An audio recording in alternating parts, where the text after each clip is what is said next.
আল্লাহ আল্লাহ আল্লাহ আল্লাহ। এই পৃথিবীতে এমন কোন নবী নাই যেই নবী বকরি চড়ায় নাই। কি চড়ায় নাই? বকরিরে আপনারা লক্ষ্মীপুরের ভাষায় কি বলেন? কি বলেন? ছাগল। তো পৃথিবীতে এমন কোন নবী নাই যেই নবী কি চড়ায় নাই? ছাগল চড়ায় নাই। সাহাবারা বললেন, ইয়া রাসূলুল্লাহ আনতা কাযালিক, আপনিও ছাগল চড়াইছেন? বিশ্বনবী সাল্লাল্লাহু আলাইহি ওয়াসাল্লাম বললেন, না, আমিও ছাগল চড়িয়েছি। ওয়া ইন্নী আরআহা আলা কারারাইতি আহলি মক্কা, আমি তো মক্কাবাসীদের অল্প কিছু পয়সার বিনিময়ে তাদের ছাগলগুলোকে চড়িয়ে দিতাম। সুবহানাল্লাহ পড়বেন না? বিষ্ণু ঈসা ইসলাম ছাগল চড়াতে। ছাগল চড়ানো সহজ কাজ না কঠিন কাজ? কেন কঠিন এটা? হ্যাঁ, টেরা খুঁটি মারে। হ্যাঁ, তো ছাগল যারা পালে তারা জানে ছাগল পালা কত কষ্ট। ওরে ডানে টান দিলেও কই যায়, রশি ধরে বায়ে টান দিলে কই যায়, সামনে টানলে কই যায়, পিছনে টানলে কই যায়। সারা সপ্তাহ আপনি সময় পান না এটারে গোসল করাবেন। ভাবলেন আজকে জুমার দিন আমিও গোসল করি, এটারে গোসল করাই। এটারে আপনি পুকুর ঘাটে নিবেন, টান দিছেন, ওর বাপের কিরা ও 1 ইঞ্চিও সামনে যাবে না। ঠিক কি না? এই টেরা প্রাণী আল্লাহর কি কি মহিমা। আল্লাহ তাআলা পৃথিবীর সবচেয়ে শ্রেষ্ঠতম মানুষদেরকে ছাগল চড়িয়ে ছেড়েছেন। ঠিক কি না? মা বাআসাল্লাহু নাবিয়ান ইল্লা রাআল গানাম, এই পৃথিবীতে এমন কোন নবী ছিল না যে নবীরা ছাগল চড়ায় নাই। আল্লাহ বুঝাতে চাইলেন ছাগল চড়ানো অনেক কষ্টের কাজ, অনেক ধৈর্যের প্রয়োজন। এখন নবীরা তোমরা ছাগল চড়াও, কিছুদিন পর ছাগলের চেয়েও টেরা জাতি মানুষ চড়াইতে হয়। মানুষের মধ্যেও টেরা আছে না নাই? ভালো বললে ভালোটা বুঝে না, ডানে যেতে গেলে বায়ে যায়, বায়ে যেতে বললে ডাইনে যায়, এরকম আছে না নাই? সম্মানিত ভাইয়েরা, সমস্ত আম্বিয়া আলাইহিমুস সালাম ওনারা কর্মঠ ছিলেন। সাইয়েদনা আদম আলাইহিস সালাম নিজ হাতে চারা গাছ রোপণ করে চাষাবাদের কাজ করেছেন। সুবহানাল্লাহ পড়েন। সাইয়েদনা ইব্রাহিম আলাইহিস সালাম চাষাবাদের কাজ করেছেন। সাইয়েদনা দাউদ আলাইহিস সালাম নিজ হাতে যুদ্ধের জন্য যে পোশাক পরতে হয়, যেটা পরলে গায়ের মধ্যে ছুরি মারলেও ঢুকে না, ওই শিরস্ত্রাণ বানিয়েছেন, নিজ হাতে তলোয়ার বানিয়েছেন। সুবহানাল্লাহ পড়েন। সাইয়েদনা মূসা আলাইহিস সালাম ছাগল চড়িয়েছেন। সাইয়েদনা মূসা আলাইহিস সালামের মেজাজ নরম না গরম? নবীদের মধ্যে সবচেয়ে বেশি মেজাজওয়ালা নবী ছিলেন মূসা আলাইহিস সালাম। উনিও 8 থেকে 10 বছর সাইয়েদনা শুআয়ব আলাইহিস সালামের এরিয়াতে ছাগল চড়িয়েছেন। চিল্লায় বলেন সুবহানাল্লাহ। এজন্য নবীরা যেহেতু কাজ করেছেন, কর্মঠ ছিলেন, আমরাও কর্মঠ হব। ঠিক কি না? সাহাবারাও কর্মঠ ছিলেন, বিশ্বনবীর সাহাবারাও ব্যবসা করতেন। সাইয়েদনা আবু বকরের বিশাল ব্যবসা প্রতিষ্ঠান ছিল। সুবহানাল্লাহ পড়ে। আপনারা হজ উমরা করেছেন কে কে দেখি? করছেন? মাশাআল্লাহ। যারা করে নাই আল্লাহ তাদেরকেও আল্লাহর ঘর জিয়ারতের তুমি নসিব করো। বিশ্বনবীর মাকবারার সামনে দাঁড়িয়ে আমরা যেন সালাম পেশ করতে পারি, তুমি নসিব করো। বাইতুল্লাহ শরীফে এবং মসজিদ নববীতে আমরা যেন সালাত আদায় করতে পারে, আল্লাহ তুমি নসিব করো। সাইয়েদনা আবু বকর রাদিয়াল্লাহু তাআলা আনহুর ব্যবসা প্রতিষ্ঠান ছিল মক্কার কাবা ঘরের পাশেই। ওনার ব্যবসা প্রতিষ্ঠানগুলো যেখানে ছিল ঠিক ওইখানেই সৌদি সরকার এখন শপিং মল বানিয়ে দিয়েছে, মাতজার আবু বকর। মক্কা শহরের যেখানে বহিরাগতরা এসে ওখানে ছাগল, ওখানে ঘোড়া, উট এগুলো রাখতো, আস্তাবল রাখতো, ঘোড়া আর উট যেখানে রাখা হতো ঠিক ওই জায়গায় সৌদি সরকার ওটার পার্কিং লট বানায় দিয়েছে। মানে যেখানে আগে সাহাবাদের ব্যবসার জায়গা, ওইখানে বর্তমানে শপিং মল। যেখানে আগের সময়কাল সাহাবারা উট আর ঘোড়া রেখে বাঁধতো, ওইখানে এখন গাড়ি ঘোড়া রাখার ব্যবস্থা করা হয়েছে। সাইয়েদনা আবু বকর অনেক বড় ব্যবসায়ী ছিলেন। ওনার নিজ টাকা দিয়ে হাবাসা থেকে আসা সাইয়েদনা বেলালকে তিনি 20,000 স্বর্ণ মুদ্রা দিয়ে উমাইয়া ইবনে খালাফের কবল থেকে তিনি মুক্ত করেছেন। সাইয়েদনা উসমান যুন্নুরাইন বড় ব্যবসায়ী ছিলেন। নিজের টাকা দিয়ে মদিনার মুসলমানেরা পানি খেতে পারে না, বিইরে রুমা নামে একটা কুয়া ছিল, এই কুয়ার মালিক ছিল ইহুদি। মুসলমানেরা পানি খেতে গেলে এসে বকা দিত, পানি খেতে দিত না। বিশ্বনবী বললেন, আমার সাহাবীদের মধ্যে এমন কি কেউ নাই নিজের অর্থায়নে বিইরে রুমা কিনে মুসলমানদেরকে দিয়ে দিবে? সাইয়েদনা উসমান যুন্নুরাইন বলল, ইয়া রাসূলুল্লাহ, আপনার খেদমতে আমি হাজির। মুহূর্তের মধ্যে সাইয়েদনা উসমান যুন্নুরাইন নিজের অর্থায়নে বিইরে রুমাটা কিনে মুসলমানদের জন্য সদকা করে দিয়েছে। তো ব্যবসা না করলে, কর্মঠ না হলে, উপার্জন না হলে সদকা করা যাবে? চিল্লায় বলেন করা যাবে? সুনানে তিরমিজির বর্ণনা, বিষ্ণু ঈসা ইসলাম মক্কা থেকে যত সাহাবারা হিজরত করে মদিনায় এসেছে, মদিনাতে কোন না কোন সাহাবার সাথে বিশ্বনবী ভ্রাতৃত্বের বন্ধনে আবদ্ধ করে দিয়েছে। সুবহানাল্লাহ পড়েন। এজন্য মক্কা থেকে যারা এসেছে এদেরকে বলে মুহাজির, এদেরকে কি বলে? আর মদিনায় যারা ছিল এদেরকে বলে আনসার, এদেরকে কি বলে? আওয়াজ করে উত্তর দিবেন। মক্কা থেকে যারা এসেছে তাদের নাম, আর যারা মদিনার সাহাবী তাদের নাম আনসার। আজকে এই মাহফিলে লক্ষ্মীপুর এর বাইরে থেকে কারা কারা আসছেন দেখি?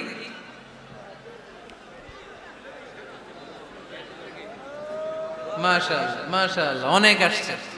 আল্লাহ ভাইদেরকে তুমি কবুল করো, হাত নামান। এই যে লক্ষ্মীপুরের বাইরে থেকে যে ভাইরা আসছে তারা লক্ষ্মীপুরের মেহমান, ঠিক কিনা?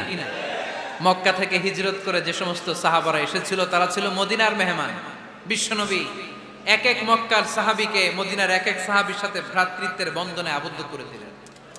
আব্দুর রহমান ইবনে আউফ রাদিয়াল্লাহু তাআলা আনহু, ওনার সাথে ভ্রাতৃত্বের বন্ধনে যে সাহাবীকে বিশ্বনবী আবদ্ধ করে দিলেন ওনার নাম হচ্ছে সাআদ ইবনে রাবিয়া। কি নাম? মদিনার অনেক বড় ব্যবসায়ী। বিশ্বনবী বললেন, ও আব্দুর রহমান ইবনে আউফ, সম্পদ ছেড়ে দিয়ে, পরিবার ছেড়ে দিয়ে, স্থাবর অস্থাবর সব ছেড়ে দিয়ে আল্লাহ আল্লাহ রাসূলের ভালোবাসায় মক্কা থেকে মদিনায় এসেছো। মদিনায় তোমার চিন্তা নাই, সাদ ইবনুর রবিকে আমি তোমার ভাই বানিয়ে দিলাম। সাদ ইবনুর রবি তোমার আপন ভাইয়ের মতো। সাদ ইবনে রবি বলল, আব্দুর রহমান, জীবনে তোমারে কোনোদিন দেখি নাই, তোমারে আমি চিনি না, তোমার নাম শুনি নাই, কিন্তু বিশ্বনবীতে তোমার দায়িত্ব আমাকে দিয়েছে। আমার চেয়ে বড় ধনী এই মদিনার মধ্যে দ্বিতীয় কেউ নাই। আজ থেকে তুমি আমার ভাই, আজ থেকে তুমি আমার কি? আল্লাহ আমাকে যত সম্পত্তি দান করেছে তার অর্ধেক সম্পত্তি আমি তোমার নামে দিয়ে দিলাম। ও আব্দুর রহমান ইবনে আউফ, শুধু তাই নয়, রব্বুল আলামিন আমাকে দুইজন স্ত্রী দিয়েছে। কয়জন? তুমি দেখো আমার কোন স্ত্রীকে তোমার বেশি ভালো লাগে, যার নাম তুমি বলবে সাথে সাথে আমি তারে তালাক দিয়ে দিব। তার ইদ্যত পালন শেষে তুমি তাকে বিয়ে করে তোমার সাথে নিয়ে যাবা। সুবহানাল্লাহ পড়ো। কারণ বিশ্বনবী তোমার দায়িত্ব আমার কাছে দিয়েছে, তুমি আমার ভাই, আমি মদিনার সবচেয়ে বড় ধনী, আমার অর্ধেক সম্পদ আমি তোমারে দিয়ে দিব। আমার দুই স্ত্রীর এক স্ত্রীকে তোমারে দিয়ে দিব। সাইয়েদনা আব্দুর রহমান ইবনে আউফ এই কথা শুনে অবাক হলেন। অবাক হয়ে উনিও এক অবাক কথা বললেন। উনি বললেন, লা হাজাতা লি ফি ইয়া আখি, ও আমার প্রাণের ভাই, তোমার কথা শুনে আমার হৃদয়টা ভরে গিয়েছে, কিন্তু তোমার সম্পদেরও দরকার আমার নাই, তোমার স্ত্রীরও দরকার আমার নাই। বারাকাল্লাহু ফি মালিক ওয়া লি আহলিক, আল্লাহ তোমার মালেও বরকত দেখ, তোমার সম্পদেও বরকত দেখ। তুমি শুধু একটু কষ্ট করবা। কি কষ্ট? দুল্লানি আলা সুক, show me the way to the market. তুমি মদিনায় কোনো মার্কেট আছে কিনা, শপিং মল আছে কিনা, ব্যবসা প্রতিষ্ঠান আছে কিনা আমারে দেখায় দাও। সুবহানাল্লাহ পড়ো। আমরা হইলে কি করতাম? লক্ষ্মীপুরে যারা আসছে এদের একজনের যদি বলা হয়, ভাই আপনি এখন থেকে লক্ষ্মীপুরের ভাই, আমার অর্ধেক সম্পদ আপনারা দিয়ে দেব, কি করবে? পায়ের উপর পা তুলে খাবে আর বলবে কি আনন্দ আকাশে বাতাসে, ঠিক কিনা? এরপর যদি বলি, ভাই আমার দুই বউ, যেটারে সুন্দর লাগে বলেন তালাক দিয়ে দেই, নিয়ে যান, কি বলবে? কি আনন্দ আকাশে বাতাস। আল্লাহ রাসূলের সাহাবী আব্দুর রহমান ইবনে আউফ বললেন, লা হাজাতা লি ফি, আমার দরকার নাই। দুল্লানি আলা সুক, just show me the way to market. এখানে মার্কেট কই আছে দেখায় দাও। অবাক হয়ে গেলেন সাদ বিন রবি, বললেন, ও আব্দুর রহমান ইবনে আউফ, ঠিক আছে, তুমি যদি নিতে না চাও তোমারে আমি জোর জবরদস্তি করব না। শুনে রাখো, মদিনাতে ইহুদিদের কয়নুকার একটা বাজার আছে। এই কথা বলার সাথে সাথে আব্দুর রহমান ইবনে আউফ চলে গেলেন। এর পরের দিন অল্প কিছু পনির আর ঘি দিয়ে ব্যবসা শুরু করলেন। পনির আর ঘিয়ের ব্যবসা করতে করতে করতে করতে ব্যবসায় তিনি এত লাভ করলেন, উনি বললেন, আমি যদি কখনো মদিনার বালুর মধ্যে হাত দিতাম ওই বালুটারও সোনা বানায় দিত কে? দুল্লানি আলা সুক। লক্ষ্মীপুরের কর্মঠ যুবক ভাইয়েরা, এই আব্দুর রহমান ইবনে আউফ আমাদের প্রেরণা। উনি অন্যের ঘাড়ে পাড়া দিয়ে খেতে চায় নাই, আরেকজনের উপর ডিপেন্ডেন্ট বা নির্ভরশীল হতে চায় নাই। তিনি স্বাবলম্বী হওয়ার শিক্ষা, লেসন কিয়ামত পর্যন্ত গোটা বিশ্বের যুবকদের জন্য রেখে গিয়েছে। চিল্লায় বলো ঠিক কিনা? দুল্লানি আলা সুক, show me the way to market. Market কোথায় দেখাও। পনির আর ঘি নিয়ে ব্যবসা করতে করতে কয়েক মাসের ব্যবধানে ইতিহাস সাক্ষী সৈয়দনা আব্দুর রহমান ইবনে আউফ মদিনার বিশাল বড় বিজনেস ম্যাগনেটে পরিণত হয়ে গেলেন। চিল্লায় পড়েন আল্লাহু আকবার। কাজের মধ্যে কোনো ছোট বড় নাই। খেটে খাওয়া মানুষকে বিশ্বনবী অনেক সম্মান করতেন। বিশ্বনবী সাল্লাল্লাহু আলাইহি ওয়াসাল্লাম খেটে খাওয়া মানুষদেরকে এত ভালোবাসতেন, বিদায় হজের মতো এত গুরুত্বপূর্ণ ভাষণও এই মেহনতি মানুষদের কথা বাদ যায়নি। সুবহানাল্লাহ পড়বেন না? দিনটা ছিল জুমাবার। বিশ্বনবী সাল্লাল্লাহু আলাইহি ওয়াসাল্লাম আরাফাতের ময়দানে দাঁড়িয়ে ঐতিহাসিক একটা ভাষণ দিলেন। এই ভাষণের নাম হলো বিদায় হজের ভাষণ। এই বিদায় হজের ভাষণেও খেটে খাওয়া মানুষের কথা বিশ্বনবী বাদ দেয় নাই। বিশ্বনবী বলেছেন আরিক্কাকুম, খবরদার অধীনস্থ কর্মচারীদের সাথে খারাপ আচরণ করো না। আতঈমুহুম মিম্মা তাকুলুন ওয়াকসুহুম মিম্মা তালবিসুন, খবরদার মনে রেখো তোমরা যা খাবে তোমাদের অধীনস্থ কর্মচারীদেরও তা খাওয়াবে, তোমরা যা পড়বে তাদেরও তা পড়াবে। বিশ্বনবী শেষ নিঃশ্বাস ত্যাগ করে যাওয়ার আগে যেই কয়েকটা কথা বলেছিলেন তার মধ্যে মেহনতি মানুষদের জন্য কথা আছে নাড়াই। বিষ্ণু ইসলাম ইসলাম যখন শেষ নিঃশ্বাস ত্যাগ করবেন তিনি বলেছিলেন আসসালাত আসসালাত, উম্মতেরা নামাজ নামাজ নামাজ ছেড়ে দিও না, নামাজ তরক করো না, নামাজ কাজা করো না। আর বলেছিলেন অমা মালাকাত আইমানুকুম, অধীনস্থ কর্মচারীদের সাথে খবরদার খারাপ আচরণ করো না। যারা কর্মচারীদের সাথে খারাপ আচরণ করে, যারা মানুষের কাছ থেকে শ্রম নিয়ে কাজ করিয়ে টাকা দেয় না, কিয়ামতের দিন তাদের বিরুদ্ধে মামলা দায়ের করবে কে? কে করবে? হাদিসে কুদসি সাক্ষী বিষ্ণু সাল্লাল্লাহু আলাইহি ওয়াসাল্লাম বলেন, আল্লাহ তাআলা ফরমান আনা খাসমুহুম সালাসাতুন আনা খাসমুহুম ইয়াউমাল কিয়ামা। তিন শ্রেণীর ব্যক্তির বিরুদ্ধে আল্লাহ বলেন আমি নিজেই কিয়ামতের দিন মামলা দায়ের করব। I will be against them in the day of judgment. Three categories of people I will be against them in the day of judgment. তিন শ্রেণীর লোক কিয়ামতের দিন তারা ছাড় পাবে না। আল্লাহ বলেন আমি নিজেই তাদের বিরুদ্ধে মামলা দায়ের করব। এর মধ্যে এক শ্রেণীর লোক হচ্ছে রাজুলুন ইস্তাআজারা জিরান ফাস্তাউফা মিনহু ওয়ালাম ইয়াতি আজরা, একজন শ্রমিক ভাড়া করে তার কাছ থেকে কাজ নিয়েছে কিন্তু তার পারিশ্রমিক আদায় করে নাই। এরকম আছে না নাই? দাপট দেখায়, দাপট দেখায় ইউনিভার্সিটির ক্যান্টিনগুলোতে। ইউনিভার্সিটির ক্যান্টিনে যে খায় মাগার বিল দেয় না, এরকম ডাকাইত আছে না নাই? চায়ের দোকানে চা খেয়ে পরে দিমু বিল দেয় না, আছে না নাই? দোকানে যে পণ্য কিনে বিল দেয় না, পরে দিমু, আছে না নাই? কিয়ামতের দিন আল্লাহ তোর এই মাস্তানি ছুটাবে। চিল্লা এখন ঠিক কিনা? আনা খাসমুহুম, আমি নিজেই তাদের বিরুদ্ধে মামলা দায়ের করব। কথাটা কার? এজন্য বিশ্বনবী বললেন খবরদার মেহনতি মানুষ, খেটে খাওয়া মানুষ, এদের দোয়া কবুল হয়ে যায়। আতুল আজিরা আজরাহু ক্বাবলা আন ইয়াজিফা আরাকুহু, খবরদার বিশ্বনবী বললেন শ্রমিকের ঘাম শুকিয়ে যাওয়ার আগে তাদের পারিশ্রমিক মিটিয়ে দাও। বিশ্বনবীর বিখ্যাত হাদিস আতুল আজিরা আজরাহু ক্বাবলা আন ইয়াজিফা আরাকুহু, শ্রমিকের ঘাম মাটিতে লাগার আগে, শুকিয়ে যাওয়ার আগে তাদের পারিশ্রমিক মিটিয়ে দাও। কেননা তারা যদি বদদোয়া করে তোমার জীবনকে জাহান্নাম বানিয়ে দিবে কে? বিষ্ণু ইসলাম সব সময় খেটে খাওয়া মানুষদেরকে আগলে রাখতেন। সব সময় শুধু যে ভাষণে মেহনতি মানুষদের সাথে ভালো আচরণ করতে বলতেন, শ্রমিকদের সাথে ভালো আচরণ করতে বলতেন এমনটা নয়, ওনার ব্যক্তিগত জীবন ঘাটলেও দেখা যায় উনি শ্রমিকদের সাথে কেমন আচরণ করেছেন। বিষ্ণু ইসলামের একজন খাদেম ছিল, আপনারা তার নাম জানেন? কি নাম? সবাই বলেন আনাস। আওয়াজ করে বলেন বিশ্বনবীর খাদেমের নাম। নামটা কেমন লাগে? ভালো লাগে? ছেলে হইলে রাখবেন তো? রাখবেন? অনেকে আমার জিজ্ঞেস করে যে আমার একটা ছেলের নাম বলে দেন। এই এলাকার যদি কারো সম্ভাব্য আগন্তুক 2-1 মাস পরেই ছেলে পৃথিবীতে আসবে, এর নাম রাখবেন আনাস। নাম কি রাখবেন? খাদিমু রাসূলিল্লাহ, আল্লাহ রাসূল সাল্লাল্লাহু আলাইহি ওয়াসাল্লামের খাদেম। এই খাদেমের কাছ থেকে একটু শুনেন ওনার মালিক কেমন ছিল। শুনবেন নাকি কষ্ট হচ্ছে? সম্মানিত ভাইরা খেয়াল রাখবেন, কোন পীর সাহেবের ব্যাপারে যদি আপনি রিপোর্ট চান পীর সাহেবের বউয়ের কাছ থেকে শুনবেন। কথা কয় না? বোঝে নাই বোধ হয়।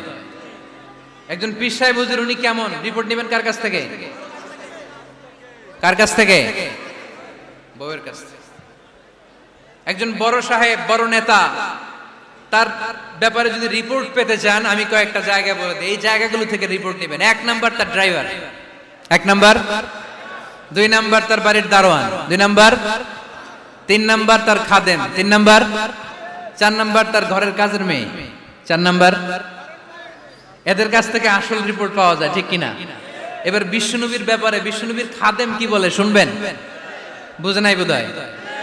বিশ্বনবীর ব্যাপারে বিশ্বনবীর খাদেম কি কমেন্টস করছে শুনতে চান?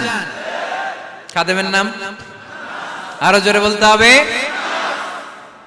আনাস রাদিয়াল্লাহু তাআলা, আনাস রাদিয়াল্লাহু তাআলা আনহু বলেন, বিশ্বনবী যখন মক্কা থেকে মদিনায় হিজরত করে আসলেন, মদিনার অলিতে গলিতে আনন্দের বন্যা বয়ে গেল। তলা আল বাদরু আলাইনা বলে সবাই বিশ্বনবীকে বরণ করে নিল, সবাই বিশ্বনবীর সাথে দেখা করতে আসলো। সবাই যখন আনসারী নারী পুরুষরা দেখা করতে যায়, আমার আম্মাও বলল, আনাস, মক্কা থেকে বিশ্বনবী এসেছে, চলো তোমারে নিয়ে দেখা করতে যাই। আনাসের মা আনাস রাদিয়াল্লাহু তাআলা আনহু তখন খুব ছোট্ট, তিনি যে দেখে মানুষের ভিড়ে আনাসকে নিয়ে সামনে যাওয়া যায়, আর তিনি দেখলেন মদিনার অলিতে গলিতে মানুষের ভিড়, আনসারী আবাল বৃদ্ধ বনিতা নারী পুরুষ সবাই বিশ্বনবীর সাথে দেখা করছে। আর যারাই দেখা করছে হাতে কোনো না কোনো হাদিয়া নিয়ে বিশ্বনবীর সাথে দেখা করতেছে। সুবহানাল্লাহ কইবেন না? আনসারী যত সাহাবারা বিশ্বনবীর সাথে দেখা করতে এসেছে, কি নিয়ে আসছে? কথা কয় না? তাহাদাও তাহাব্বু, হাদিয়া দাও, একে অপরকে হাদিয়া দাও, তোমাদের মধ্যে ভালোবাসার বন্ধনকে বাড়িয়ে দিবে কে? আনাসের মা বললেন, আমি মানুষ ধাক্কাতে ধাক্কাতে বিশ্বনবীর সামনে পর্যন্ত গেলাম, যে দেখি সবাই বিশ্বনবীর হাদিয়া দেয়।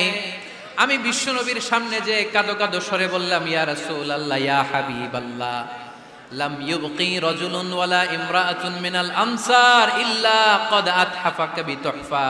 ও নবী, আমি দেখতে পেয়েছি আনসারী এমন কোন নারী নাই, এমন কোন পুরুষ নাই যে আপনাকে আপনার হাতে কোনো না কোনো হাদিয়া দেয় নাই। ওয়া ইন্নী লা আকদিরু আলা যালিকা মা উতহিফুকা বি। কিন্তু ইয়া রাসূলুল্লাহ, ইয়া হাবিবাল্লাহ, আমার কাছে তো কোনো টাকা নাই, আমার কাছে কোনো পয়সা নাই, আমার ঘরে এমন কোনো জিনিস নাই যেই জিনিসটা আমি আপনারে হাদিয়া দেব, ইল্লা ইবনি হাদা, আমার এই নার ছেড়া ধন কলিজার টুকরা সন্তান আনাস ছাড়া। ও আখিরি জামানার পয়গম্বর, আমি আমার কলিজার টুকরা আনাসকে আপনারে হাদিয়া দিয়ে দিলাম। ইয়া রাসূলুল্লাহ, মদিনার আনসারী এমন কোন নারী পুরুষ কেউ তো বাকি নাই যে আপনাকে হাদিয়া দেয় নাই, সবাই তো হাদিয়া দিয়ে, কিন্তু আমি তো হাদিয়া দেওয়ার মতো আমার কাছে কিছু নাই, আপনার দরবারে হাদিয়া পেশ করার মতো আমার কাছে কিছু নাই। মাইকম্যান কোথায়?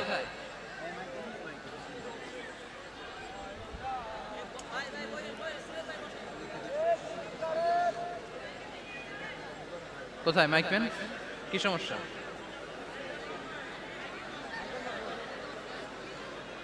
একটু জিকির করি সবাই, লা ইলাহা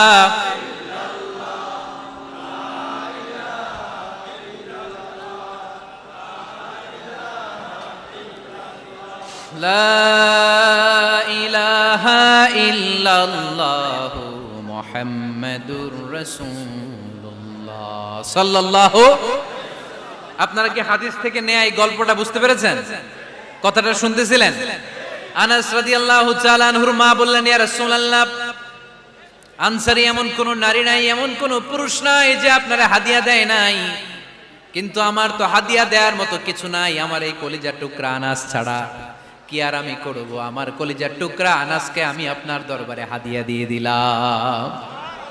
ইয়া রাসূলুল্লাহ, আমার ছেলেটারই আপনারা হাদিয়া দিলাম। খুদ হাদা ইয়াখদুমু কামা বাদালাক, আপনার যেই কাজ লাগবে, যেই খেদমতের প্রয়োজন, আপনার এই খেদমত করবে। ও নবী, আমি জানি আনাস আপনার বেশি খেদমত করতে পারবে না, আনাস আপনার মেসওয়াক এনে দিবে, অজুর পানি এনে দিবে, জুব্বা লাগলে জুব্বাটা এনে দিবে, ছোটখাটো কাজ করে আপনারে সাহায্য করবে। আমার কলিজার টুকরা সন্তানকে চিরকালের জন্য আমি আপনারে হাদিয়া দিয়ে দিলাম। আনাস রাদিয়াল্লাহু তাআলা আনহু বর্ণনা করছেন, আমি দাঁড়িয়ে দাঁড়িয়ে শুনছি আমার আম্মা বলছে আমি নাকি বিশ্বনবীর জন্য হাদিয়া। সুবহানাল্লাহ পড়েন। এবার খেদমত শুরু করলো সাইয়েদনা আনাস। ছোট্ট মানুষ কি আর করবে, কতটুকু খেদমত আর করতে পারবে? বিশ্বনবীর মেসওয়াকটা এনে দেয়। সুবহানাল্লাহ পড়েন। বিশ্বনবীর আতরের শিশিটা এনে দেয়, বিশ্বনবীর জাইতুনের তেলের বোতলটা আগিয়ে দেয়, বিশ্বনবীর জামাটা প্রয়োজনে বিশ্বনবীর হাতে এনে দেয়। সাইয়েদনা আনাস বলেন, আমি 1 বছর নয়, 2 বছর নয়, 5 বছর নয়, 7 বছর নয়, 10 বছর বিশ্বনবীর খেদমত করেছি। ফামা দারাবানি, 10 বছরে একদিনও তিনি আমারে মারে নাই। সুবহানাল্লাহ। একদিন আমার গায়ে হাত তোলে নাই, হাত তোলা তো দূরের কথা, ওয়ালা সাব্বানি, কোনোদিন গালি দেয় নাই, ওয়ালা আবাসা আলা ওয়াজহি, কখনো বিরক্তি স্বরে ভ্রু কুঁচকে আমার দিকে বিশ্বনবী কোনোদিন তাকায় নাই। সুবহানাল্লাহ পড়েন। কোনোদিন আমার গায়ে হাত তোলে নাই। আরে হাত তোলা তো দূরের কথা, আমাকে ধমকি পর্যন্ত দেয় নাই। ধমকি দেয়া তো দূরের কথা, আমরা অনেক সময় বিরক্ত হয়ে ভ্রু কুচকাই না, এরকম বিরক্তি হলে আমরা কারোর প্রতি বিরক্ত হলে কি হয়, কপাল ভ্রু কুচকে ওঠে, ঠিক কিনা? সাইয়েদনা আনাস বললেন কোনোদিন মারে নাই। খাদেম বলতেছে, খাদেম, বড় সাহেবের রিপোর্ট কার থেকে নিতে হয়? হয় খাদেম, নয় দারোয়ান, নয় ঘরের কাজের মেয়ে, তা না হলে ড্রাইভার। বিশ্বনবীর খাদেম বিশ্বনবীর ব্যাপারে কি কমেন্ট করছে? মা সাব্বানি ওয়ালা জারাবানি ওয়ালা আবাসা ফি ওয়াজহি। এই 10 বছরের খেদমতের জিন্দেগিতে কোনোদিন বিশ্বনবী আমারে মারে নাই, গায়ে হাত তোলে নাই। আরে হাত তোলা তো দূরের কথা, একটা ধমকও দেয় নাই। আরে ধমক দেয়া তো দূরের কথা, বিরক্তির সুরে ভ্রু কুচকে আমার দিকে কখনো তিনি তাকায় নাই। চিল্লায় বলো সুবহানাল্লাহ। আর আজকে মাইক পেলে মানবতা, মানবাধিকারের কর্মী কি সুন্দর কথা বলে, উইমেন রাইটস এর কথা বলে, শিশু শ্রম নিয়ে কথা বলে, আর বাড়িতে কাজের মেয়ের গায়ের মধ্যে খুন্তি, গরম খুন্তি পিঠের মধ্যে লাগিয়ে পিঠ ঝলসিয়ে দেয়। এরকম আছে না নাই? পত্রপত্রিকায় প্রায় দেখা যায় যে কাজের মেয়েদেরকে কি অত্যাচার করে। খুন্তি গরম করে করে চামড়ার মধ্যে লাগিয়ে স্কিন ঝলসে ফেলেছে, গ্রিলের মধ্যে বেঁধে রেখেছে, সময় মতো খাবার দেয় নাই, পিটিয়ে মাথার চুল কামিয়ে মাথা নেড়া করে দিয়েছে। এরকম আছে না নাই? এরা মানবাধিকারের ঠিকাদার, এরা মানবাধিকারের কথা বলে। আর বিশ্বনবী সাল্লাল্লাহু আলাইহি ওয়াসাল্লামের খাদেম বিশ্বনবীর ব্যাপারে বলেছে কোনোদিন মাইর তো দূরের কথা, হাত তোলা তো দূরের কথা, আরে ধমক দেয়া তো দূরের কথা, বিরক্তির চেহারা নিয়েও কোনোদিন বিশ্বনবী আমার দিকে তাকায় নাই। চিল্লায় পড়েন সুবহানাল্লাহ। এই পৃথিবীতে এমন কোন নবী নাই যেই নবী বকরি চড়ায় নাই। কি চড়ায় নাই? বকরিরে আপনারা লক্ষ্মীপুরের ভাষায় কি বলেন? কি বলেন? ছাগল। তো পৃথিবীতে এমন কোন নবী নাই যেই নবী কি চড়ায় নাই? ছাগল চড়ায় নাই। সাহাবারা বললেন, ইয়া রাসূলুল্লাহ আনতা কাযালিক, আপনিও ছাগল চড়াইছেন? বিশ্বনবী সাল্লাল্লাহু আলাইহি ওয়াসাল্লাম বললেন, না, আমিও ছাগল চড়িয়েছি। ওয়া ইন্নী আরআহা আলা কারারাইতি আহলি মক্কা, আমি তো মক্কাবাসীদের অল্প কিছু পয়সার বিনিময়ে তাদের ছাগলগুলোকে চড়িয়ে দিতাম। সুবহানাল্লাহ পড়বেন না? বিষ্ণু ঈসা ইসলাম ছাগল চড়াতেন। ছাগল চড়ানো সহজ কাজ না কঠিন কাজ? কেন কঠিন এটা? হ্যাঁ, টেরা খুঁটি মারে। হ্যাঁ, তো ছাগল যারা পালে তারা জানে ছাগল পালা কত কষ্ট। ওরে ডানে টান দিলেও কই যায়, রশি ধরে বায়ে টান দিলে কই যায়, সামনে টানলে কই যায়, পিছনে টানলে কই যায়। সারা সপ্তাহ আপনি সময় পান না এটারে গোসল করাবেন। ভাবলেন আজকে জুমার দিন আমিও গোসল করি, এটারে গোসল করাই। এটারে আপনি পুকুর ঘাটে নিবেন, টান দিয়েছেন, ওর বাপের কিরা ও 1 ইঞ্চিও সামনে যাবে না, ঠিক কি না? এই টেরা প্রাণী আল্লাহর কি মহিমা। আল্লাহ তাআলা পৃথিবীর সবচেয়ে শ্রেষ্ঠতম মানুষদেরকে ছাগল চড়িয়ে ছেড়েছেন, ঠিক কি না? মা বাআসাল্লাহু নাবিয়ান ইল্লা রাআল গানাম, এই পৃথিবীতে এমন কোন নবী ছিল না যে নবীরা ছাগল চড়ায় নাই। আল্লাহ বুঝাতে চাইলেন ছাগল চড়ানো অনেক কষ্টের কাজ, অনেক ধৈর্যের প্রয়োজন। এখন নবীরা তোমরা ছাগল চড়াও, কিছুদিন পর ছাগলের চেয়েও টেরা জাতি মানুষ চড়াইতে হয়। মানুষের মধ্যেও টেরা আছে না নাই? ভালো বললে ভালোটা বুঝে না, ডানে যেতে গেলে বায়ে যায়, বায়ে যেতে বললে ডাইনে যায়, এরকম আছে না নাই? সম্মানিত ভাইয়েরা, সমস্ত আম্বিয়া আলাইহিমুস সালাম ওনারা কর্মঠ ছিলেন। সাইয়েদনা আদম আলাইহিস সালাম নিজ হাতে চারা গাছ রোপণ করে চাষাবাদের কাজ করেছেন, সুবহানাল্লাহ পড়েন। সাইয়েদনা ইব্রাহিম আলাইহিস সালাম চাষাবাদের কাজ করেছেন। সাইয়েদনা দাউদ আলাইহিস সালাম নিজ হাতে যুদ্ধের জন্য যে পোশাক পরতে হয়, যেটা পরলে গায়ের মধ্যে ছুরি মারলেও ঢুকে না, ওই শিরস্ত্রাণ বানিয়েছেন, নিজ হাতে তলোয়ার বানিয়েছেন, সুবহানাল্লাহ পড়েন। সাইয়েদনা মূসা আলাইহিস সালাম ছাগল চড়িয়েছেন। সাইয়েদনা মূসা আলাইহিস সালামের মেজাজ নরম না গরম? নবীদের মধ্যে সবচেয়ে বেশি মেজাজওয়ালা নবী ছিলেন মূসা আলাইহিস সালাম। উনিও 8 থেকে 10 বছর সাইয়েদনা শুআয়ব আলাইহিস সালামের এরিয়াতে ছাগল চড়িয়েছেন। চিল্লায় বলেন সুবহানাল্লাহ। এজন্য নবীরা যেহেতু কাজ করেছেন, কর্মঠ ছিলেন, আমরাও কর্মঠ হব, ঠিক কি না? সাহাবারাও কর্মঠ ছিলেন, বিশ্বনবীর সাহাবারাও ব্যবসা করতেন। সাইয়েদনা আবু বকরের বিশাল ব্যবসা প্রতিষ্ঠান ছিল, সুবহানাল্লাহ পড়ে। আপনারা হজ উমরা করেছেন কে কে দেখি? করছেন? মাশাআল্লাহ। যারা করে নাই আল্লাহ তাদেরকেও আল্লাহর ঘর জিয়ারতের তুমি নসিব করো। বিশ্বনবীর মাকবারার সামনে দাঁড়িয়ে আমরা যেন সালাম পেশ করতে পারি, তুমি নসিব করো। বাইতুল্লাহ শরীফে এবং মসজিদ নববীতে আমরা যেন সালাত আদায় করতে পারে, আল্লাহ তুমি নসিব করো। সাইয়েদনা আবু বকর রাদিয়াল্লাহু তাআলা আনহুর ব্যবসা প্রতিষ্ঠান ছিল মক্কার কাবা ঘরের পাশেই। উনার ব্যবসা প্রতিষ্ঠানগুলো যেখানে ছিল ঠিক ওইখানেই সৌদি সরকার এখন শপিং মল বানিয়ে দিয়েছে, মাতজার আবু বকর। মক্কা শহরের যেখানে বহিরাগতরা এসে ওখানে ছাগল, ওখানে ঘোড়া, উট এগুলো রাখতো, আস্তাবল রাখতো, ঘোড়া আর উট যেখানে রাখা হতো ঠিক ওই জায়গায় সৌদি সরকার ওটার পার্কিং লট বানায় দিয়েছে। মানে যেখানে আগে সাহাবাদের ব্যবসার জায়গা, ওইখানে বর্তমানে শপিং মল। যেখানে আগের সময়কাল সাহাবারা উট আর ঘোড়া রেখে বাঁধত, ওইখানে এখন গাড়ি ঘোড়া রাখার ব্যবস্থা করা হয়েছে। সাইয়েদনা আবু বকর অনেক বড় ব্যবসায়ী ছিলেন। ওনার নিজ টাকা দিয়ে হাবাসা থেকে আসা সাইয়েদনা বেলালকে তিনি 20,000 স্বর্ণ মুদ্রা দিয়ে উমাইয়া ইবনে খালাফের কবল থেকে তিনি মুক্ত করেছেন। সাইয়েদনা উসমান যুন্নুরাইন বড় ব্যবসায়ী ছিলেন। নিজের টাকা দিয়ে মদিনার মুসলমানেরা পানি খেতে পারে না, বিইরে রুমা নামে একটা কুয়া ছিল, এই কুয়ার মালিক ছিল ইহুদি। মুসলমানেরা পানি খেতে গেলে সে বকা দিত, পানি খেতে দিত না। বিশ্বনবী বললেন, আমার সাহাবীদের মধ্যে এমন কি কেউ নাই নিজের অর্থায়নে বিইরে রুমা কিনে মুসলমানদেরকে দিয়ে দিবে? সাইয়েদনা উসমান যুন্নুরাইন বলল, ইয়া রাসূলুল্লাহ, আপনার খেদমতে আমি হাজির। মুহূর্তের মধ্যে সাইয়েদনা উসমান যুন্নুরাইন নিজের অর্থায়নে বিইরে রুমাটা কিনে মুসলমানদের জন্য সদকা করে দিয়েছে। তো ব্যবসা না করলে, কর্মঠ না হলে, উপার্জন না হলে সদকা করা যাবে?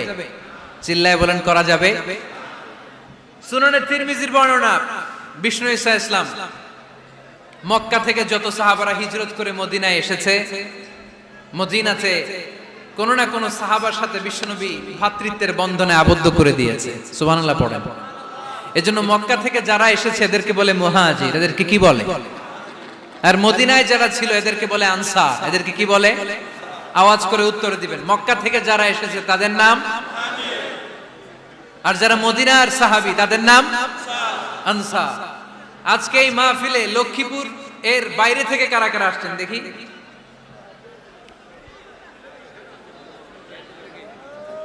মাশাআল্লাহ, মাশাআল্লাহ, অনেক আসছে। আল্লাহ ভাইদেরকে তুমি কবুল করো, হাত নামান।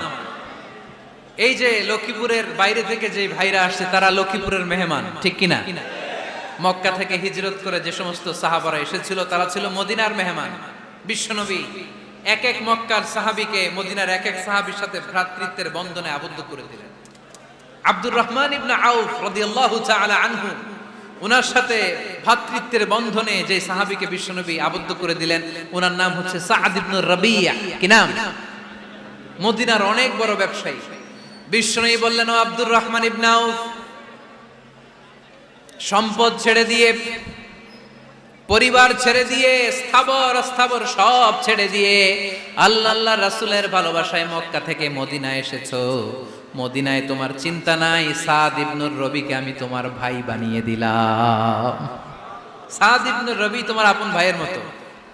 সাদ ইবনে রবি বলল, আব্দুর রহমান, জীবনে তোমারে কোনোদিন দেখি নাই, তোমারে আমি চিনি না, তোমার নাম শুনি নাই, কিন্তু বিশ্বনবী তো তোমার দায়িত্ব আমাকে দিয়েছে, আমার চেয়ে বড় ধনী এই মদিনার মধ্যে দ্বিতীয় কেউ নাই। আজ থেকে তুমি আমার ভাই, আজ থেকে তুমি আমার কি। আল্লাহ আমাকে যত সম্পত্তি দান করেছে তার অর্ধেক সম্পত্তি আমি তোমার নামে দিয়ে দিলাম। ও আব্দুর রহমান ইবনে আউফ, শুধু তাই নয়, রব্বুল আলামিন আমাকে দুইজন স্ত্রী দিয়েছে। কয়জন? তুমি দেখো আমার কোন স্ত্রীকে তোমার বেশি ভালো লাগে, যার নাম তুমি বলবে সাথে সাথে আমি তারে তালাক দিয়ে দিব। তার ইদ্যত পালন শেষে তুমি তাকে বিয়ে করে তোমার সাথে নিয়ে যাবা। সুবহানাল্লাহ পড়ো। কারণ বিশ্বনবী তোমার দায়িত্ব আমার কাছে দিয়েছে, তুমি আমার ভাই। আমি মদিনার সবচেয়ে বড় ধনী, আমার অর্ধেক সম্পদ আমি তোমারে দিয়ে দিব। আমার দুই স্ত্রীর এক স্ত্রীকে তোমারে দিয়ে দিব। সাইয়েদনা আব্দুর রহমান ইবনে আউফ এই কথা শুনে অবাক হলেন। অবাক হয়ে উনিও এক অবাক কথা বললেন। উনি বললেন, লা হাজাতা লি ফি ইয়া আখি, ও আমার প্রাণের ভাই, তোমার কথা শুনে আমার হৃদয়টা ভরে গিয়েছে, কিন্তু তোমার সম্পদেরও দরকার আমার নাই, তোমার স্ত্রীরও দরকার আমার নাই। বারাকাল্লাহু ফি মালিক ওয়া লি আহলিক, আল্লাহ তোমার মালেও বরকত দেখ, তোমার সম্পদেও বরকত দেখ। তুমি শুধু একটু কষ্ট করবা। কি কষ্ট? দুল্লানি আলা সুক, show me the way to the market. তুমি মদিনায় কোনো মার্কেট আছে কিনা, শপিং মল আছে কিনা, ব্যবসা প্রতিষ্ঠান আছে কিনা আমারে দেখায় দাও। সুবহানাল্লাহ পড়ো। আমরা হইলে কি করতাম? লক্ষ্মীপুরে যারা আসছে এদের একজনের যদি বলা হয়, ভাই আপনি এখন থেকে লক্ষ্মীপুরের ভাই, আমার অর্ধেক সম্পদ আপনারা দিয়ে দেব, কি করবে? পায়ের উপর পা তুলে খাবে আর বলবে কি আনন্দ আকাশে বাতাসে, ঠিক কি না? এরপর যদি বলি, ভাই আমার দুই বউ, যেটারে সুন্দর লাগে বলেন তালাক দিয়ে দেই, নিয়ে যান, কি বলবে? কি আনন্দ আকাশে বাতাস। আল্লাহ রাসূলের সাহাবী আব্দুর রহমান ইবনে আউফ বললেন, লা হাজাতা লি ফি, আমার দরকার নেই। দুল্লানি আলা সুক, just show me the way to market. এখানে মার্কেট কই আছে দেখায় দাও। অবাক হয়ে গেলেন সাদ বিন রবি, বললেন, ও আব্দুর রহমান ইবনে আউফ, ঠিক আছে তুমি যদি নিতে না চাও তোমারে আমি জোর জবরদস্তি করব না। শুনে রাখো, মদিনাতে ইহুদিদের কয়নুকার একটা বাজার আছে। এই কথা বলার সাথে সাথে আব্দুর রহমান ইবনে আউফ চলে গেলেন। এর পরের দিন অল্প কিছু পনির আর ঘি দিয়ে ব্যবসা শুরু করলেন। পনির আর ঘিয়ের ব্যবসা করতে করতে করতে করতে ব্যবসায় তিনি এত লাভ করলেন, উনি বললেন, আমি যদি কখনো মদিনার বালুর মধ্যে হাত দিতাম ওই বালুটারও সোনা বানায় দিত কে? দুল্লানি আলা সুক। লক্ষ্মীপুরের কর্মঠ যুবক ভাইয়েরা, এই আব্দুর রহমান ইবনে আউফ আমাদের প্রেরণা। উনি অন্যের ঘাড়ে পাড়া দিয়ে খেতে চায় নাই, আরেকজনের উপর ডিপেন্ডেন্ট বা নির্ভরশীল হতে চায় নাই। তিনি স্বাবলম্বী হওয়ার শিক্ষা, লেসেন কিয়ামত পর্যন্ত গোটা বিশ্বের যুবকদের জন্য রেখে গিয়েছে। চিল্লায় বলো ঠিক কি না? দুল্লানি আলা সুক, show me the way to market. Market কোথায় দেখাও। পনির আর ঘি নিয়ে ব্যবসা করতে করতে কয়েক মাসের ব্যবধানে ইতিহাস সাক্ষী সাইয়েদনা আব্দুর রহমান ইবনে আউফ মদিনার বিশাল বড় বিজনেস ম্যাগনেটে পরিণত হয়ে গেলেন। চিল্লায় পড়েন আল্লাহু আকবার। কাজের মধ্যে কোনো ছোট বড় নাই। খেটে খাওয়া মানুষকে বিশ্বনবী অনেক সম্মান করতেন। বিশ্বনবী সাল্লাল্লাহু আলাইহি ওয়াসাল্লাম খেটে খাওয়া মানুষদেরকে এত ভালোবাসতেন, বিদায় হজের মতো এত গুরুত্বপূর্ণ ভাষণও এই মেহনতি মানুষদের কথা বাদ যায় না। সুবহানাল্লাহ পড়বেন না? দিনটা ছিল জুমাবার। বিশ্বনবী সাল্লাল্লাহু আলাইহি ওয়াসাল্লাম আরাফাতের ময়দানে দাঁড়িয়ে ঐতিহাসিক একটা ভাষণ দিলেন। এই ভাষণের নাম হলো বিদায় হজের ভাষণ। এই বিদায় হজের ভাষণেও খেটে খাওয়া মানুষের কথা বিশ্বনবী বাদ দেয় নাই। বিশ্বনবী বলেছেন, আরিক্কাকুম, খবরদার অধীনস্থ কর্মচারীদের সাথে খারাপ আচরণ করো না। আতঈমুহুম মিম্মা তাকুলুন ওয়াকসুহুম মিম্মা তালবিসুন, খবরদার মনে রেখো তোমরা যা খাবে তোমাদের অধীনস্থ কর্মচারীদেরও তা খাওয়াবে, তোমরা যা পড়বে তাদেরও তা পড়াবে। বিশ্বনবী শেষ নিঃশ্বাস ত্যাগ করে যাওয়ার আগে যেই কয়েকটা কথা বলেছিলেন তার মধ্যে মেহনতি মানুষদের জন্য কথা আছে নাড়াই। বিষ্ণু ইসা ইসলাম যখন শেষ নিঃশ্বাস ত্যাগ করবেন তিনি বলেছিলেন, আসসালাত আসসালাত, উম্মতেরা নামাজ নামাজ নামাজ ছেড়ে দিও না, নামাজ তরক করো না, নামাজ কাজা করো না। আর বলেছিলেন, অমা মালাকাত আইমানুকুম, অধীনস্থ কর্মচারীদের সাথে খবরদার খারাপ আচরণ করো না। যারা কর্মচারীদের সাথে খারাপ আচরণ করে, যারা মানুষের কাছ থেকে শ্রম নিয়ে কাজ করিয়ে টাকা দেয় না, কিয়ামতের দিন তাদের বিরুদ্ধে মামলা দায়ের করবে কে? কে করবে? হাদিসে কুদসি সাক্ষী বিষ্ণু ঈসা ইসলাম বলেন, আল্লাহ তাআলা ফরমান, আনা খাসমুহুম সালাসাতুন আনা খাসমুহুম ইয়াউমাল কিয়ামা। তিন শ্রেণীর ব্যক্তির বিরুদ্ধে আল্লাহ বলেন, আমি নিজেই কিয়ামতের দিন মামলা দায়ের করব। I will be against them in the day of judgment. Three categories of people I will be against them in the day of judgment. তিন শ্রেণীর লোক কিয়ামতের দিন তারা ছাড় পাবে না। আল্লাহ বলেন, আমি নিজেই তাদের বিরুদ্ধে মামলা দায়ের করব। এর মধ্যে এক শ্রেণীর লোক হচ্ছে রাজুলুন ইস্তাজারা জিরান ফাস্তাউফা মিনহু ওয়া লাম ইয়াতি আজরা। একজন শ্রমিক ভাড়া করে তার কাছ থেকে কাজ নিয়েছে, কিন্তু তার পারিশ্রমিক আদায় করে নাই। এরকম আছে না নাই? দাপট দেখায় ইউনিভার্সিটির ক্যান্টিনগুলোতে। ইউনিভার্সিটির ক্যান্টিনে যে খায় মাগার বিল দেয় না, এরকম ডাকাইত আছে না নাই? চায়ের দোকানে চা খেয়ে পরে দিমু, বিল দেয় না, আছে না নাই? দোকানে যে পণ্য কিনে বিল দেয় না, পরে দিমু, আছে না নাই? কিয়ামতের দিন আল্লাহ তোর এই মাস্তানি ছুটাবে, চিল্লা এখন ঠিক কিনা? আনা খাসমুহুম, আমি নিজেই তাদের বিরুদ্ধে মামলা দায়ের করব। কথাটা কার? এজন্য বিশ্বনবী বললেন, খবরদার, মেহনতি মানুষ, খেটে খাওয়া মানুষ, এদের দোয়া কবুল হয়ে যায়। আতুল আজিরা আজরাহু ক্বাবলা আন ইয়াজিফা আরাকুহু। খবরদার, বিশ্বনবী বললেন, শ্রমিকের ঘাম শুকিয়ে যাওয়ার আগে তাদের পারিশ্রমিক মিটিয়ে দাও। বিশ্বনবীর বিখ্যাত হাদিস, আতুল আজিরা আজরাহু ক্বাবলা আন ইয়াজিফা আরাকুহু। শ্রমিকের ঘাম মাটিতে লাগার আগে, শুকিয়ে যাওয়ার আগে তাদের পারিশ্রমিক মিটিয়ে দাও। কেননা তারা যদি বদদোয়া করে তোমার জীবনকে জাহান্নাম বানিয়ে দিবে কে? বিষ্ণু ঈসা ইসলাম সব সময় খেটে খাওয়া মানুষদেরকে আগলে রাখতেন। সব সময় শুধু যে ভাষণে মেহনতি মানুষদের সাথে ভালো আচরণ করতে বলতেন, শ্রমিকদের সাথে ভালো আচরণ করতে বলতেন, এমনটা নয়। ওনার ব্যক্তিগত জীবন ঘাটলেও দেখা যায় উনি শ্রমিকদের সাথে কেমন আচরণ করেছেন। বিষ্ণু ঈসা ইসলামের একজন খাদেম ছিল, আপনারা তার নাম জানেন? কি নাম? সবাই বলেন আনাস। আওয়াজ করে বলেন, বিশ্বনবীর খাদেমের নাম। নামটা কেমন লাগে? ভালো লাগে? ছেলে হইলে রাখবেন তো? রাখবেন? অনেকে আমারে জিজ্ঞেস করে যে আমার একটা ছেলের নাম বলে দেন। এই এলাকার যদি কারো সম্ভাব্য আগন্তুক 2-1 মাস পরেই ছেলে পৃথিবীতে আসবে, এর নাম রাখবেন আনাস। নাম কি রাখবেন? খাদিমু রাসূলিল্লাহ, আল্লাহ রাসূল সাল্লাল্লাহু আলাইহি ওয়াসাল্লামের খাদেম। এই খাদেমের কাছ থেকে একটু শুনেন ওনার মালিক কেমন ছিল। শুনবেন নাকি কষ্ট হচ্ছে? সম্মানিত ভাইরা, খেয়াল রাখবেন, কোন পীর সাহেবের ব্যাপারে যদি আপনি রিপোর্ট চান, পীর সাহেবের বউয়ের কাছ থেকে শুনবেন। কথা কয় না? বোঝে নাই বোধ হয়। একজন পীর সাহেব হুজুর উনি কেমন, রিপোর্ট নেবেন কার কাছ থেকে? কার কাছ থেকে? বউয়ের কাছ থেকে। একজন বড় সাহেব, বড় নেতা, তার ব্যাপারে যদি রিপোর্ট পেতে চান, আমি কয়েকটা জায়গা বলে দিই, এই জায়গাগুলো থেকে রিপোর্ট নেবেন। 1 নাম্বার তার ড্রাইভার, 1 নাম্বার। 2 নাম্বার তার বাড়ির দারোয়ান, 2 নাম্বার। 3 নাম্বার তার খাদেম, 3 নাম্বার। 4 নাম্বার তার ঘরের কাজের মেয়ে, 4 নাম্বার। এদের কাছ থেকে আসল রিপোর্ট পাওয়া যায়, ঠিক কিনা? এবার বিশ্বনবীর ব্যাপারে বিশ্বনবীর খাদেম কি বলে শুনবেন? বুঝে নাই বোধহয়। বিশ্বনবীর ব্যাপারে বিশ্বনবীর খাদেম কি কমেন্টস করছে শুনতে চান? খাদেমের নাম আরো জোরে বলতে হবে।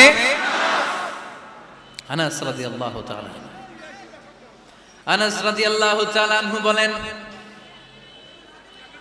বিশ্বনবী যখন মক্কা থেকে মদিনায় হিজরত করে আসলেন, মদিনার অলিতে গলিতে আনন্দের বন্যা বয়ে গেল। তলা আল বাদরু আলাইনা বলে সবাই বিশ্বনবীকে বরণ করে নিল। সবাই বিশ্বনবীর সাথে দেখা করতে আসলো। সবাই যখন আনসারী নারী পুরুষরা দেখা করতে যায়, আমার আম্মাও বলল, আনাস, মক্কা থেকে বিশ্বনবী এসেছে, চলো তোমারে নিয়ে দেখা করতে যাই। আনাসের মা আনাস রাদিয়াল্লাহু তাআলা আনহু তখন খুব ছোট্ট। তিনি যে দেখে মানুষের ভিড়ে আনাসকে নিয়ে সামনে যাওয়া যায়, আর তিনি দেখলেন মদিনার অলিতে গলিতে মানুষের ভিড়, আনসারী, আবাল বৃদ্ধ বনিতা, নারী পুরুষ সবাই বিশ্বনবীর সাথে দেখা করছে। আর যারাই দেখা করছে হাতে কোনো না কোনো হাদিয়া নিয়ে বিশ্বনবীর সাথে দেখা করতেছে। সুবহানাল্লাহ কইবেন না? আনসারী যত সাহাবারা বিশ্বনবীর সাথে দেখা করতে এসেছে, কি নিয়ে আসছে? কথা কয় না? তাহাদাও তাহাব্বু, হাদিয়া দাও, একে অপরকে হাদিয়া দাও। তোমাদের মধ্যে ভালোবাসার বন্ধনকে বাড়িয়ে দিবে কে?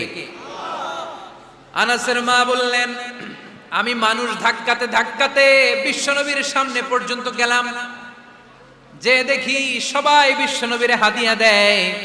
আমি বিশ্বনবীর সামনে যে কাঁদো কাঁদো স্বরে বললাম, ইয়া রাসূলুল্লাহ, ইয়া হাবিবাল্লাহ, লাম ইউবকি রাজুলুন ওয়ালা ইমরাআতুন মিনাল আনসার ইল্লা ক্বাদ আতহাফাকা বিতুহফা। ও নবী, আমি দেখতে পেয়েছি আনসারী এমন কোন নারী নাই, এমন কোন পুরুষ নাই যে আপনাকে আপনার হাতে কোনো না কোনো হাদিয়া দেয় নাই। ওয়া ইন্নী লা আকদিরু আলা যালিকা মা উতহিফুকা বি। কিন্তু ইয়া রাসূলুল্লাহ, ইয়া হাবিবাল্লাহ, আমার কাছে তো কোনো টাকা নাই,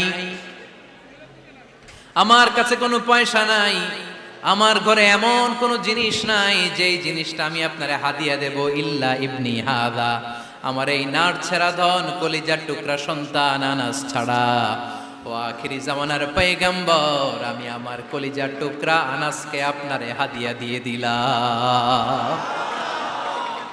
ইয়া রাসূলুল্লাহ, মদিনার আনসারী এমন কোন নারী পুরুষ কেউ তো বাকি নাই যে আপনাকে হাদিয়া দেয় নাই, সবাই তো হাদিয়া দিয়ে, কিন্তু আমি তো হাদিয়া দেওয়ার মতো আমার কাছে কিছু নাই, আপনার দরবারে হাদিয়া পেশ করার মতো আমার কাছে কিছু নাই। মাইকম্যান কোথায়?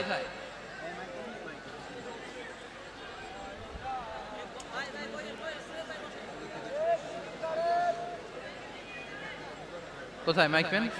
কি সমস্যা?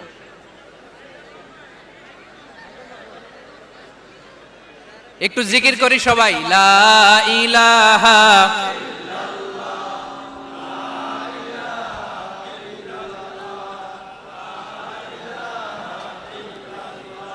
লা ইলাহা ইল্লাল্লাহু মুহাম্মাদুর রাসূলুল্লাহ সাল্লাল্লাহু। আপনারা কি হাদিস থেকে নেয়া এই গল্পটা বুঝতে পেরেছেন? কথাটা শুনতেছিলেন? আনাস রাদিয়াল্লাহু তাআলা আনহুর মা বললেন, ইয়া রাসূলুল্লাহ, আনসারী এমন কোন নারী নাই, এমন কোন পুরুষ নাই যে আপনারা হাদিয়া দেয় নাই, কিন্তু আমার তো হাদিয়া দেওয়ার মতো কিছু নাই আমার এই কলিজার টুকরা আনাস ছাড়া। কি আর আমি করব, আমার কলিজার টুকরা আনাসকে আমি আপনার দরবারে হাদিয়া দিয়ে দিলাম। ইয়া রাসূলুল্লাহ, আমার ছেলেটারই আপনারা হাদিয়া দিলাম। খুদ হাদা ইয়াখদুমু কামা বাদালাক, আপনার যেই কাজ লাগবে, যেই খেদমতের প্রয়োজন আপনার এই খেদমত করবে। ও নবী, আমি জানি আনাস আপনার বেশি খেদমত করতে পারবে না, আনাস আপনার মেসওয়াক এনে দিবে, অজুর পানি এনে দিবে, জুব্বা লাগলে জুব্বাটা এনে দিবে, ছোটখাটো কাজ করে আপনারে সাহায্য করবে। আমার কলিজার টুকরা সন্তানকে চিরকালের জন্য আমি আপনারে হাদিয়া দিয়ে দিলাম। আনাস রাদিয়াল্লাহু তাআলা আনহু বর্ণনা করছেন, আমি দাঁড়িয়ে দাঁড়িয়ে শুনছি আমার আম্মা বলছে আমি নাকি বিশ্বনবীর জন্য হাদিয়া। সুবহানাল্লাহ পড়েন।